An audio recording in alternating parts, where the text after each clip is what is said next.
Hello student, welcome to my channel Chahat ma'am. दोस्तों, class 10 2024 सामाजिक विज्ञान वायरल पेपर 16 मार्च को आपका सामाजिक विज्ञान का पेपर होने वाला, यानी कि कल आपका सामाजिक विज्ञान का पेपर होने वाला। और हम आपको बहुत ही ज़्यादा वायरल पेपर बताने वाले और ये पूरा पेपर आप लोगों के लिए हम सॉल्व करवाने वाले। रट लो इस पेपर को, ये कल छपने वाला है। आज ही इस पेपर को अच्छी तरीके से घोल के पी लो। अभी अभी ये पेपर आपका लीक हुआ है, ठीक है। तो बहुत ज़्यादा इंपॉर्टेंट है ये आप लोगों के लिए पेपर रहने वाला है, ठीक है।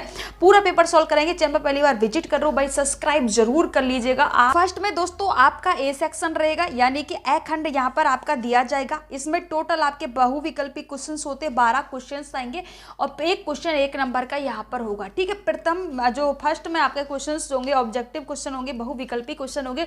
और सबसे फर्स्ट जो हमारा क्वेश्चन रहेगा, प्रथम विश्व युद्ध की शुरुआत कब हुई? 1914 में हुई, 1918 में हुई, 1929 में हुई, 1939 में हुई। तो प्रथम विश्व युद्ध की बेटा शुरुआत हुई थी 1914 में हुई थी, ठीक है। ये बिल्कुल सही हो जाएगा। दोस्तों, इस पेपर को अच्छी तरीके से हर एक क्वेश्चन इंपॉर्टेंट रहने वाला है। वायरल पेपर है आप लोगों के लिए, तो हर एक क्वेश्चन को नोट कर लेना और अच्छे से तैयार कर लेना। सेकंड क्वेश्चन है, बारदोली सत्याग्रह का नेतृत्व किसने किया? तो महात्मा गांधी ने, सरदार वल्लभ भाई पटेल ने, भगत सिंह ने, डॉक्टर राजेंद्र प्रसाद ने। तो बारदोली सत्याग्रह का जो नेतृत्व किया था वो सरदार वल्लभ भाई पटेल ने किया था। भाप इंजन से संबंधित है अगला क्वेश्चन हमारा रहेगा। तो भाप इंजन से संबंधित कौन है? James Watt. किससे संबंधित है? भाप इंजन से संबंधित है। बिल्कुल सही आंसर यहाँ पर आपका हो जाएगा। अगला माय डियर स्टूडेंट आपका क्वेश्चन हो जाएगा, 1780 में प्रकाशित बंगाल गजट पत्रिका थी। तो 1780 में ये बंगाल गजट पत्रिका प्रकाशित हुई थी। ये दैनिक थी, यानी कि रोज आने वाली थी, मासिक थी, माह में एक बार आती थी, वार्षिक थी, वर्ष में एक बार आती थी, या साप्ताहिक थी। तो ये जो बंगाल गजट पत्रिका थी जो 1780 में प्रकाशित हुई थी, ये साप्ताहिक थी। सप्ताह में एक बार ही ये प्रकाशित होती थी, ठीक है। दोस्तों, वीडियो को शेयर जरूर कर लीजिएगा अपने दोस्तों के साथ में, क्योंकि ये जो आपका पेपर रहने वाला है बहुत ही इंपॉर्टेंट और वायरल पेपर रहने वाला है। अगला क्वेश्चन आपका हो जाएगा, भारत के क्षेत्रफल का कितना प्रतिशत भाग पठारी क्षेत्र के अंतर्गत आता है?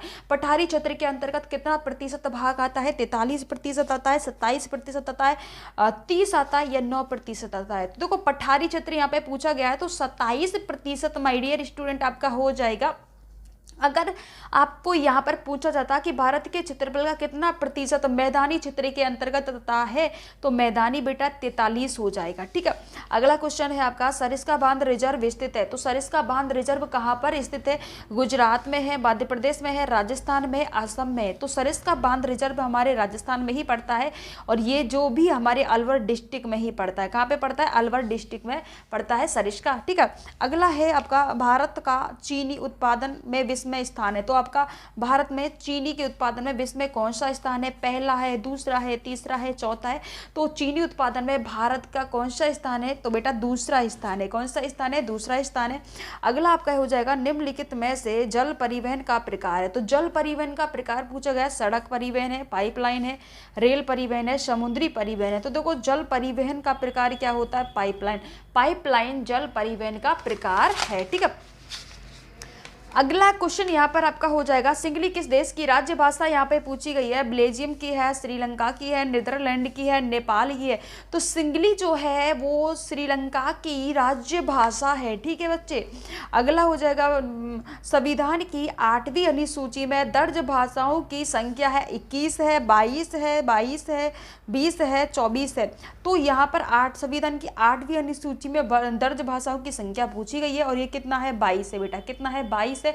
वेरी वेरी इंपॉर्टेंट रहने वाला है। अगला क्वेश्चन है, 2008 के जनगणना के 2011 की जनगणना के अनुसार भारत का लिंग अनुपात यहाँ पे पूछा गया, जो भी 2011 की जनगणना के अनुसार। तो 929 है, 943 है, 919 है, 939 है। तो कितना हो जाएगा? 943% हो जाएगा, जो भी 2011 की जनगणना के अनुसार है, ठीक है।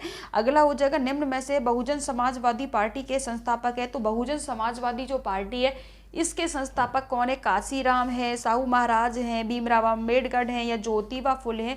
तो बहुजन समाजवादी जो पार्टी है इसके जो संस्थापक है काशीराम है। कौन रहेगा बेटा? काशीराम रहेगा। वेरी वेरी इंपॉर्टेंट क्वेश्चन है, यही पेपर आपको कल देखने को मिलेगा, ठीक है।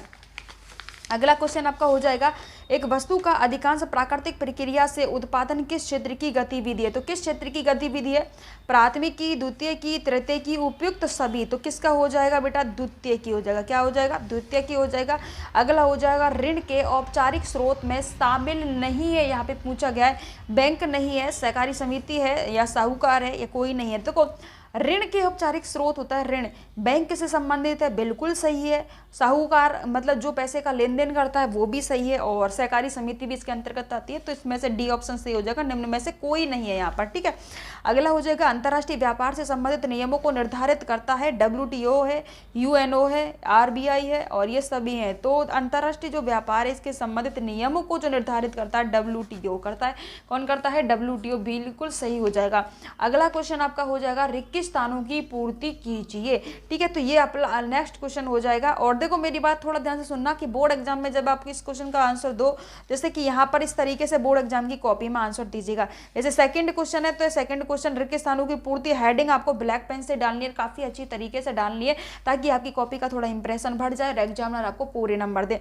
अब पहला जो हमारा है कि मुंबई में पहली कपड़ा मिल लगी थी, तो आपको इसका क्वेश्चन है, ये ब्लू पेन से लिखना है। मुंबई में पहली कपड़ा मिल कब लगी थी? 22 फरवरी 1854 को। तो ये जो आंसर है इसका ब्लैक पेन से लिखना है, डॉट डॉट करके नीचे अंडरलाइन कर देनी है, ताकि एग्जामिनर को अलग से ही दिख सके। अगर आपने इस तरीके से लिख दिया ना भाई, तो आपकी कॉपी का वास्तव में रियल में इंप्रेशन काफी हाई हो जाएगा, और आपको एक भी नंबर आपके नहीं कटेंगे।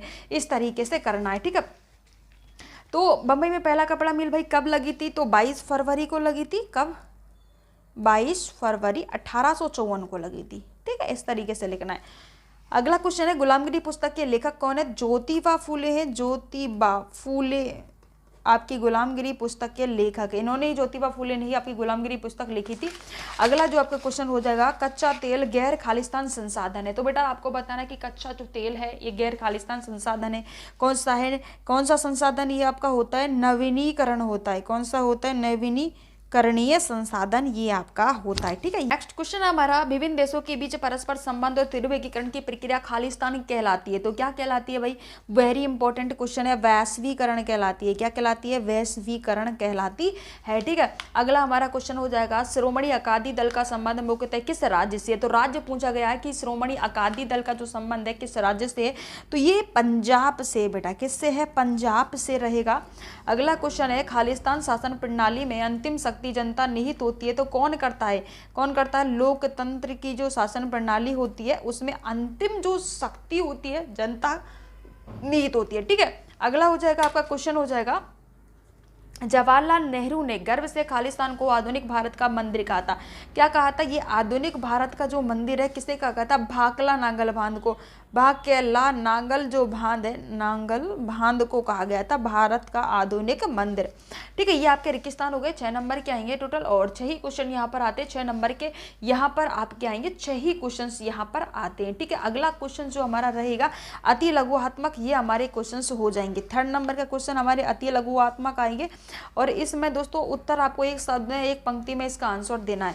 पहला क्वेश्चन है यहाँ पर क्या है कि बेगार क्या है? तो देखो बेटा, बेगार जो होता है, हम सीधी सी परिभाषा अगर एक लाइन में, एक वर्ड में इसका आंसर दे, तो बिना मूल्य के श्रम करना ही बेगार कहलाता है। ठीक है, क्या कहलाता है? बिना मूल्य के श्रम करना। बिना मूल्य के श्रम करना क्या कहलाता है? बेगार।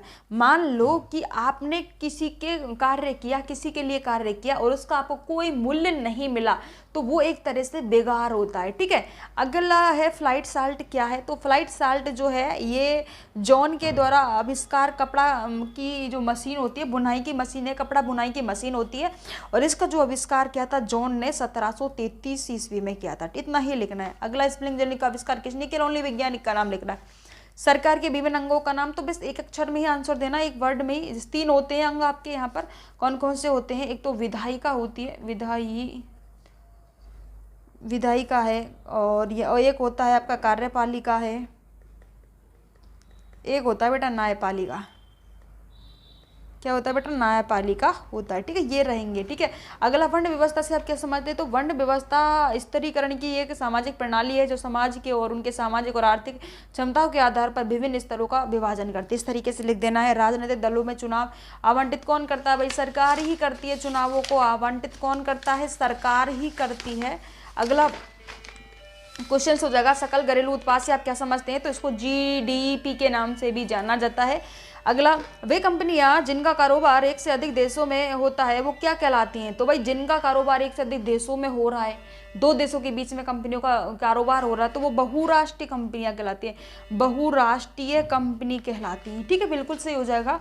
वन्यजीव संरक्षण अधिनियम कब लागू किया था, 1973 में लागू किया गया था। और ध्वनि प्रदूषण से आप क्या समझते हैं, मानव परिसर क्या प्रभाव पड़ता है, तो ध्वनि प्रदूषण जो होते हैं ये एक अवांछनीय ध्वनि होती है जिसको मानव के लिए काफी शारीरिक रोग वगैरह हो जाते हैं, इस तरीके से आप लिख दीजिएगा। अगला यहाँ पर आपका बी सेक्शन स्टार्ट हो जाएगा। तो बी सेक्शन जब आप करो तो कॉपी में हेडिंग भी डालनी है कि अब बी सेक्शन कर रहे हो, इस तरीके से आपको हर एक चीज का हेडिंग डालना है। ठीक है, अगला है साइमन कमिश्नर जो था वो भारत में क्यों आया। फर्स्ट क्वेश्चन क्या है आपका, साइमन कमिश्नर भारत क्यों आया। तो देखो साइमन कमिश्नर के जो 7 आयोग ब्रिटिश संसाधनों का एक समूह है जिसका गठन कब हुआ था, 8 नवंबर 1927 को जिसका गठन हुआ था।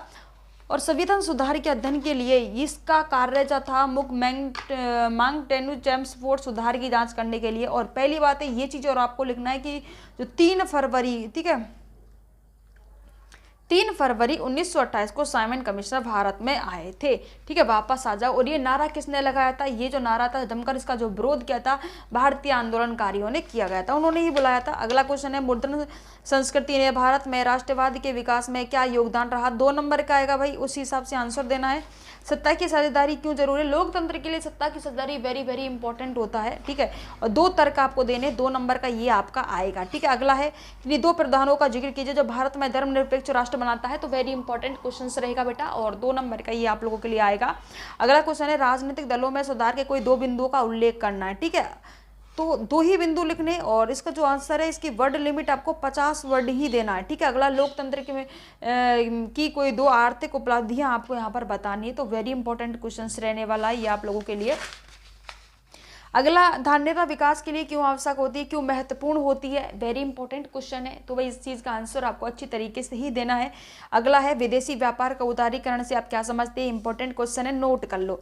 अगला है उपभोक्ता सुरक्षा अधिनियम 1986 के में निर्माण की जरूरत क्यों पड़ी थी, तो ये इंपॉर्टेंट क्वेश्चन है और इसको भी आप नोट कर लो और अच्छे से तैयार कर लेना। ठीक है बेटा, और पहाड़ी क्षेत्रों में मृदा अपरदन की रोकथाम के लिए क्या कदम उठाने, ज़्यादा से ज़्यादा पेड़ वगैरह उगाने चाहिए, वहाँ पर पेड़ लगाने चाहिए, वृक्ष लगाना चाहिए, और वहाँ पर जो बसावट हो रही है ना उसको कम करना चाहिए। ठीक है, नर्मदा बचाव आंदोलन के कोई 2 लक्ष्य बताइए कि नर्मदा बचाव आंदोलन की स्टार्टिंग क्यों हुई थी, क्या इसकी जरूरत पड़ी थी, वो लक्ष्य यहाँ पर आपको बताना है। ठीक है, अगला है उत्तरी मैदान में रेल परिवहन के विकास और विस्तार अधिक हिमालय पर्वतों से कम हुआ है, इसका कारण, तो इसका कारण आपको यहाँ पर दे देना है बेटा, 2 नंबर का उस हिसाब से आंसर देना है।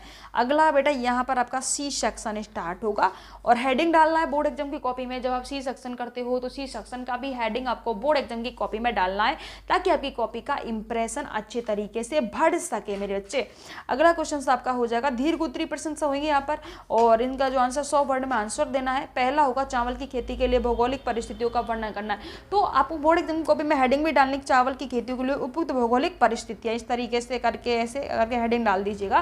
पहला तो उसकी दिशा कौन सी होती है, मतलब फसल कब बोई जाती है, ऋतु वगैरह सारी चीज अच्छी तरीके से समझाना है, और ये क्वेश्चन आएगा आपका 3 नंबर का। ठीक है बेटा, इसके अथवा में भी एक क्वेश्चन आएगा गणन जीविका कृषि को समझाते हुए उसकी समस्याओं को बताइए, ये भी इंपॉर्टेंट क्वेश्चन है, दोनों में से एक करना है, दोनों को करना नहीं है। ठीक है, वेरी इंपॉर्टेंट क्वेश्चंस रहेंगे। अगला क्वेश्चन यहाँ पर आपका हो जाएगा बेटा, वो क्या रहेगा कि 1929 में महामंदी को समझाते हुए 2 कारणों का उल्लेख कीजिए। देखो जब महामंदी हुई थी 1929 में स्टार्ट हुई थी, और ये फिर उसके बाद में क्या हुआ था कि अंतर्राष्ट्रीय जो व्यापार थे, कंपनियां थी, उनमें सब में गिरावट आ गई थी, और 50% गेहूं में भी गिरावट आ गई थी, तो बहुत काफी नुकसान हुआ महामंदी से, ये चीज आपको लिख देनी है। ठीक है, अब इसमें क्या हुआ था दोस्तों कि जो विदेश, अब अगला नेक्स्ट क्वेश्चन हो जाएगा गिरमिटिया प्रथा का अर्थ स्पष्ट करते हुए अध्ययन में दिए गए विवरणों के आधार पर उनका हालतों का वर्णन करना। देखो जो विदेश में व्यापार करने जाते थे, जो श्रमिक थे, उनको गिरमिटिया नाम से जाना जाता था। ठीक है, इस तरीके से आपको लिख देना है, और 3 नंबर का आएगा, तो भाई उसी हिसाब से लिखना, कम से कम इतना पेज तो भरना चाहिए है ना 3 नंबर में, तभी तभी कोई 3 नंबर आपको देगा। ठीक है, अगला आपका क्वेश्चन हो जाएगा संघीय व्यवस्था की प्रमुख विशेषताओं का वर्णन करने। तो संघीय जो व्यवस्था है उनकी प्रमुख विशेषताओं का यहाँ पर आपको वर्णन करना है। ये बेटा बच्चे 3 नंबर का आपका आएगा। ठीक है, अगला हो जाएगा 1929 में संविधान संशोधन के पहले और बाद में स्थानीय संसाधन महत्वपूर्ण अंतरों का बताइए। दोनों में से एक करना है, दोनों करने नहीं है। अगला हो जाएगा बेरोजगारी से क्या अभिप्राय है। बेरोजगारी के 2 प्रकारों का उल्लेख यहाँ पर करना है आपको, तो इसमें आपको अच्छी तरीके से समझा देना है और 3 नंबर का ये क्वेश्चन आएगा। इसके अथवा में आएगा सार्वजनिक और निजी। देखो ये तो सार्वजनिक क्षेत्र हो गया और ये निजी क्षेत्र हो गया, इन दोनों में क्या बताना है, अंतर बताना है। तो करीबन देखो बेटा यहाँ पर आपसे अंतर पूछा गया 3 नंबर का है, तो भाई 10 अंतर तो आपको यहाँ पर बताने ही पड़ेंगे, तभी 3 नंबर मिलेंगे, बिकॉज 3 नंबर आपको नहीं मिलेंगे। ठीक है, अगला हो जाएगा आपका यहाँ पर बेटा, अगला है आपका डी सेक्शन। यहाँ पे आपका देखो स्टार्ट हो जाएगा, डी सेक्शन यहाँ पे आपका स्टार्ट हो जाएगा। ठीक है, 1 मिनट सही कर लेते हैं थोड़ा सा पेपर को। पहला जो क्वेश्चन होगा 4 नंबर का क्वेश्चन आएगा, निम्नलिखित पर टिप्पणी लिखी है। तो टिप्पणी लिखवाएगा वस्तु विनिमय दोष पर क्या है, तो टिप्पणी आपको लिखना है, या मुद्रा के कार्यों पर टिप्पणी लिखना है। इस तरीके से हेडिंग डाल के इस तरीके से आपको यहाँ पर टिप्पणी लिखनी है। 4 नंबर का आएगा, 250-300 वर्ड में इसका आंसर लिखना है। इंपॉर्टेंट क्वेश्चन है, अथवा में ये आएगा साख से आप क्या समझते हैं और भारत में अनौपचारिक क्षेत्रों में साख की महत्वपूर्ण व्याख्या कीजिए। तो ये वेरी इंपॉर्टेंट क्वेश्चन रहेगा आप लोगों के लिए। अगला फ्रांसीसी क्रांति के पश्चात भारत में आए बदलावों का विस्तार से वर्णन करवाएगा यहाँ पे आप पे। ठीक है, ये क्वेश्चन तो वेरी वेरी वेरी वेरी हर साल आता ही रहता है, बहुत इंपॉर्टेंट क्वेश्चन है ये आप लोगों के लिए। अथवा में आएगा आपका ब्रिटेन में राष्ट्रवाद का इतिहास और यूरोप की तुलना में किस प्रकार भिन्न है, इसका विवरण करना है। तो ये वेरी इंपॉर्टेंट क्वेश्चन आप लोगों के लिए रहेगा। अगला नेक्स्ट आपका मानचित्र रहेगा, मानचित्र में ये क्वेश्चन आएगा। और देखो यहाँ पर आपको ये चीज़ें दी जाएंगी, ये चीज़ें मानचित्र में आपको भरना है, तो एक बार मानचित्र की अच्छी तरीके से आप प्रैक्टिस कर लीजिएगा। अथवा में आपका ये रहेगा। ठीक है, तो ये आपका क्या हो गया, वायरल पेपर होगा सामाजिक विज्ञान 2024। कल 16 मार्च है और कल ही ये पेपर आपको मिलेगा। ठीक है, ऐसा ही पैटर्न का पेपर आपको 16 मार्च को मिलने वाला है। तो चैनल पे पहली बार विजिट कर रहे हो भाई, सब्सक्राइब नहीं किया है तो सब्सक्राइब कर दीजिएगा। और आज की वीडियो में इतना ही, अब मिलेंगे नेक्स्ट वीडियो में, तब तक के लिए दोस्तों bye bye, take care, love you दोस्तों।